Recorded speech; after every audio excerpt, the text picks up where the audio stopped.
हर हर महादेव। दोस्तों, आप सभी लोग जानते हैं कि 6 सितंबर 2024 के दिन यहां पर भाद्रपद महीने का शुक्रवार हरितालिका तीज व्रत पड़ रही है। दोस्तों, ये जो शुक्रवार है भाद्रपद महीने में पढ़ने वाला सबसे बड़ा हरितालिका तीज व्रत है, क्योंकि यह भाद्रपद महीने में पढ़ रहा है, जिसका बहुत ही बड़ा और विशेष महत्व होता है। और ऐसा दिन पूरे साल में सिर्फ एक ही बार आता है। और दोस्तों, आप सभी लोग जानते हो कि 6 सितंबर 2024 भाद्रपद महीने शुक्रवार हरितालिका तीज व्रत का अगर सबसे बड़ा कोई उपाय है तो वह 7 हरी चूड़ियां वाला उपाय है। तो दोस्तों, इस भाद्रपद माह के पहले शुक्रवार हरितालिका तीज के दिन आप लोगों को इस 7 हरी चूड़ियां वाला उपाय को जरूर करना है। बहुत सारे लोग होंगे जिन लोगों ने इस उपाय को न किया हो, मतलब पूरा साल निकल गया और उन्होंने किसी भी दिन इस 7 हरी चूड़ियां वाला उपाय को न किया हो। पर दोस्तों, आपके पास एक आखिरी मौका बचा हुआ है, जो कि भाद्रपद महीने शुक्रवार हरितालिका तीज व्रत के दिन। तो इस दिन आप लोगों को इस वाले उपाय को जरूर कर लेना है। भले ही आपने पूरे साल भर अभी तक इस उपाय को न किया हो, पर अगर आपने इस भाद्रपद महीने के शुक्रवार हरितालिका तीज के दिन अगर इस वाले उपाय को कर लिया, तो आपको इस उपाय को करने का वह फल मिलेगा जिसकी आपने कभी कल्पना भी नहीं खड़ी होगी। इसीलिए आप लोग इस वाले उपाय को एक बार जरूर कर लेना, ताकि आप लोगों के हाथ से यह मौका न जा सके और आपको इस उपाय को करने का फल मिल सके। दोस्तों, यह उपाय पंडित जी ने अपनी अभी की ही शिव महापुराण की कथा में बताया है, जिस उपाय को आज हम आपको बहुत अच्छे से समझाने वाले हैं। इस वीडियो को देखने के बाद इस उपाय को समझने के लिए आपको कोई और वीडियो को देखने की जरूरत नहीं पड़ेगी।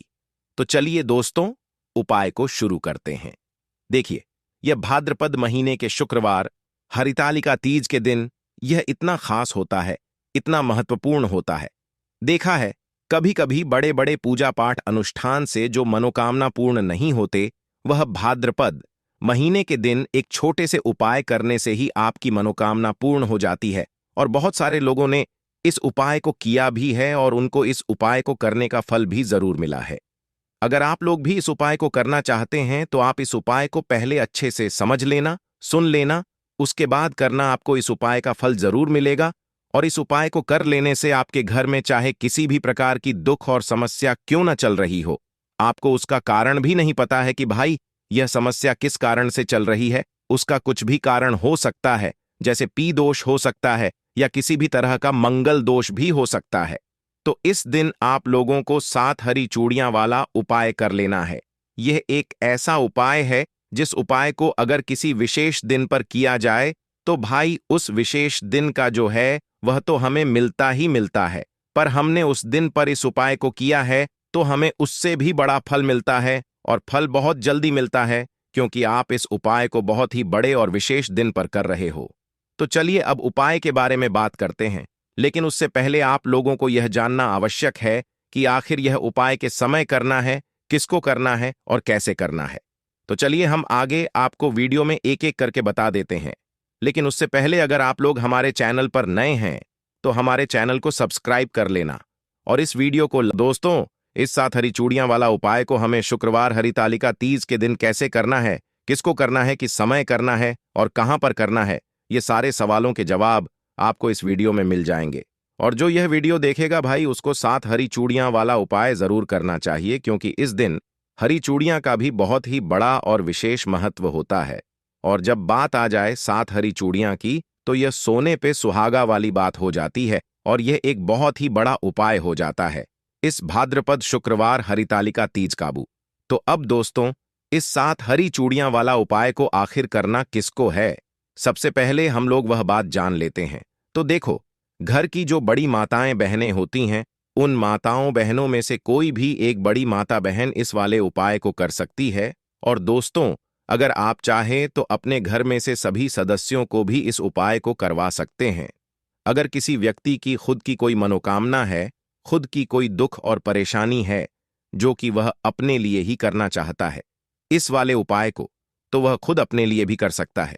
बाकी अगर कोई घर में से ऐसा है जो कि अपने पूरे घर परिवार की सुख और शांति के लिए यह वाला उपाय करना चाहता है, तो भाई वह भी कर सकता है।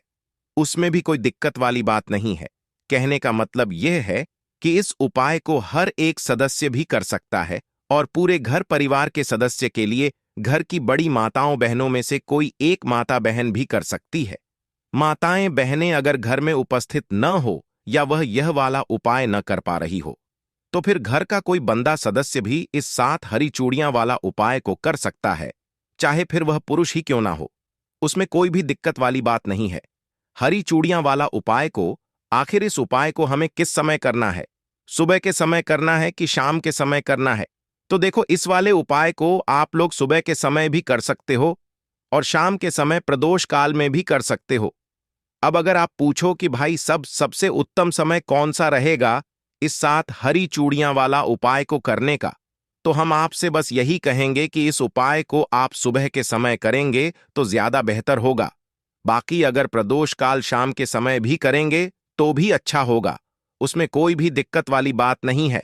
तो आप दोस्तों, जो अगली सबसे बड़ी और महत्वपूर्ण बात आती है वह यह आती है कि सुबह अगर हम उपाय को करेंगे तो हमें कितने बजे से लेकर कितने बजे तक के बीच में करना है, और शाम के समय प्रदोष काल में करेंगे तो हमें कितने बजे से लेकर कितने बजे के बीच में करना है। तो देखो, सुबह जितनी जल्दी हो सके आप उपाय को करने की कोशिश करना। बाकी अगर किसी कारणवश लेट भी हो जाओ, थोड़ी देर भी हो जाए, तो 10 या 12 बजे तक भी आप उपाय कर लेना, पर 12 बजे से ज्यादा देरी ना हो। ठीक है, इस बात का ध्यान रखना। उसके बाद में दोस्तों, अगर शाम के समय प्रदोष काल की बात करें, प्रदोष काल का जो समय है होता है वह शाम के 6 बजे से शुरू हो जाता है। मतलब शाम के 6 बजे से लेकर 7 बजे के बीच का जो समय होता है यह समय प्रदोष काल का समय होता है।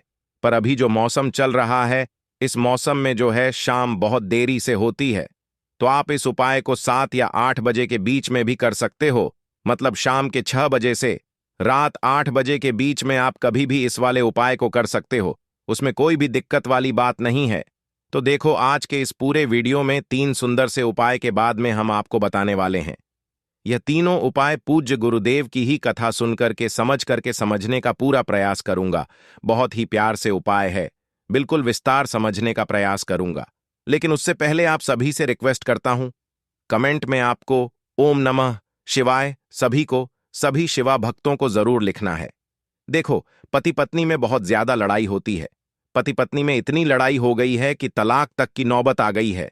तो ये उपाय आप कर सकते हैं। घर में क्लेश होता है, बात बात पर छोटी छोटी बात पर लड़ाई हो जाती है, कोई किसी में भी अंडरस्टैंडिंग नहीं है, कोई समझना को तैयार नहीं होता है, तो आपको ये उपाय करना चाहिए। देखो, बहुत ही प्यारा सा उपाय है। यह उपाय कोई भी कर सकता है। यह उपाय पति भी कर सकते हैं और पत्नी भी कर सकती है। दोनों में से ये उपाय कोई भी कर सकता है। एक लाल कपड़ा लेना है, ठीक है, लंबा सा लाल कपड़ा लेना, और सब चीज नहीं होनी चाहिए। या तो आप नई चीज ले लीजिए, या तो आपके पास पूजन के कपड़े पड़े हैं तो उनका भी आप उपयोग कर सकते हैं। लाल कपड़ा ले लिया, ठीक है। साथ में लेना है एक पीला कपड़ा, लाल और पीला कपड़ा ले लिया। साथ में लेना है सेवन चावल के साथ चावल, यानी कि अक्षत के दिन लेना है। अक्षत के दिन खंडित नहीं होनी चाहिए। थी के साथ में लेना है गेहूं। गेहूं के दिल पर आप 5, 7, 11 जो आपकी इच्छा हो, थोड़े से गेहूं के दिन भी आपको लेना है। साथ में लेना है एक का सिक्का। देखो, एक का सिक्का भी ले सकते हो, चांदी का सिक्का है तो चांदी का सिक्का ले लीजिए। दोनों में से आपको एक चीज लेनी है, ठीक है। अब आपको क्या करना है समझना। आपको जाना है भगवान शिव के मंदिर में हरितालिका तीज पर 6 सितंबर शुक्रवार को सुबह से लेकर के शाम तक, रात्रि तक, जब आपकी इच्छा हो तब आप ही उपाय कर सकते हैं। आप समझना, यह सारी सामग्री लेकर के जाओगे भगवान शिव के शिवलिंग के वहां पर पूरा शिवा परिवार विराजित होता है। देखिए कार्तिकेय जी होते हैं, गणेश जी होते हैं, माता पार्वती होती है, नदी जी होते हैं। तो आपको ऐसे शिवलिंग की वहां पर जाना है जहां पर शिवाजी के साथ में माता पार्वती भी है।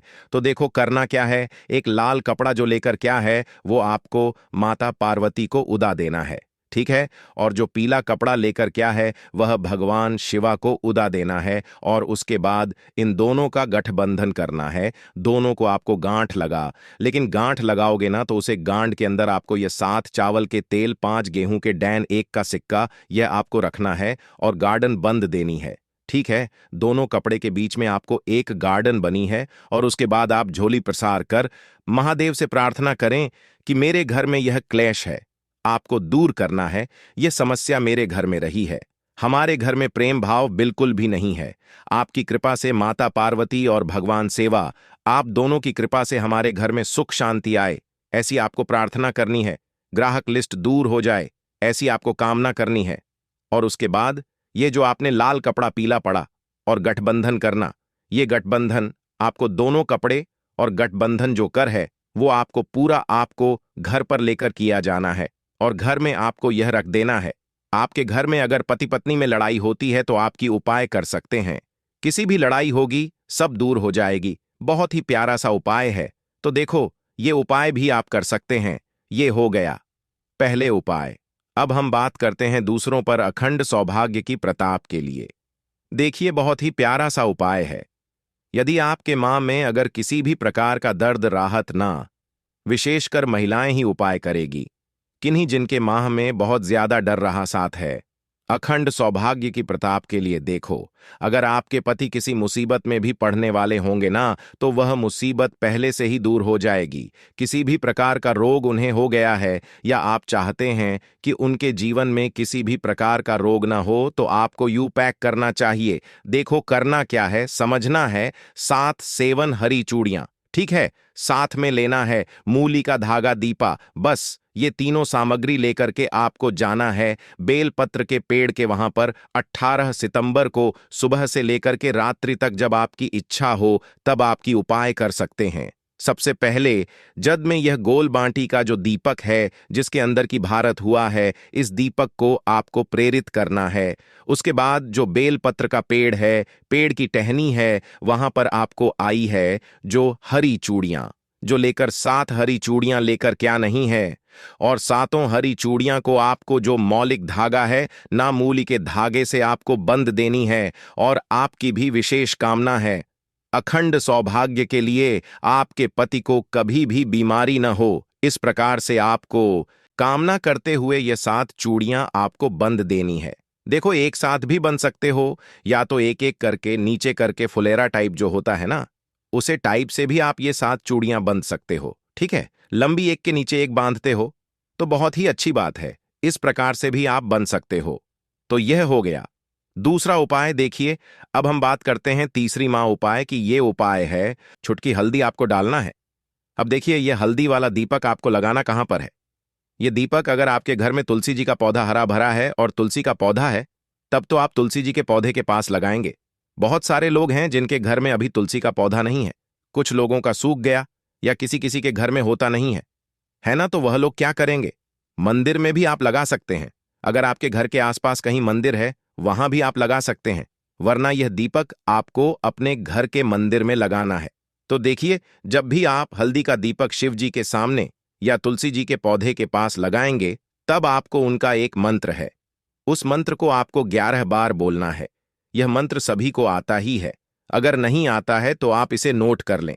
मंत्र इस प्रकार है, श्री शिवाय नमस्तुभ्यम। ठीक है ना, श्री शिवाय नमस्तुभ्यम। इस मंत्र का आपको 11 बार चयन करना है, 11 बार इसे बोलना है। अब देखिए, जो लोग मंत्र याद नहीं रख पाएंगे या जिन्हें नहीं आता है, वह श्री हरि विष्णु का ऐसे ही स्मरण कर लेंगे, उनका ध्यान कर लेंगे और दीपक जला देंगे। बस इतना आपको करना है और कुछ भी नहीं करना है।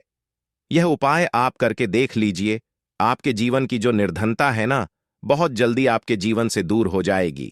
एक चीज और आपको ध्यान रखनी है कि जब भी आप दीपक तुलसी जी के पौधे के पास लगाएंगे, आपको जमीन पर दीपक नहीं रखना है। थोड़ी सी फूल की पंखुड़ियां रख लें या फिर कोई प्लेट रख लें, ठीक है ना। चावल आपको नहीं रखना है हरतालिका तीज के दिन, क्योंकि वैसे तो आप चावल रख सकते हैं, लेकिन हरतालिका तीज के दिन आपको चावल दीपक के नीचे नहीं रखना है। तो इस तरह से जब आप उपाय करते हैं, पूजा पाठ करते हैं, पूरी सच्ची श्रद्धा के साथ करते हैं, श्री हरि विष्णु के ऊपर विश्वास रख करते हैं, तो आपकी जितनी भी मनोकामनाएं होती हैं ना, जितनी भी निर्धनता होती है, उसे श्री भोलेनाथ दूर कर देते हैं और हमेशा आपके जीवन में, आपके घर में मां लक्ष्मी वास करती हैं। तो हमेशा की तरह आपको हमारी वीडियो को लाइक करना है, चैनल को सब्सक्राइब करना है। जो लोग चैनल पर पहली बार आए हैं, साथ ही साथ कमेंट सेक्शन में श्री शिवाय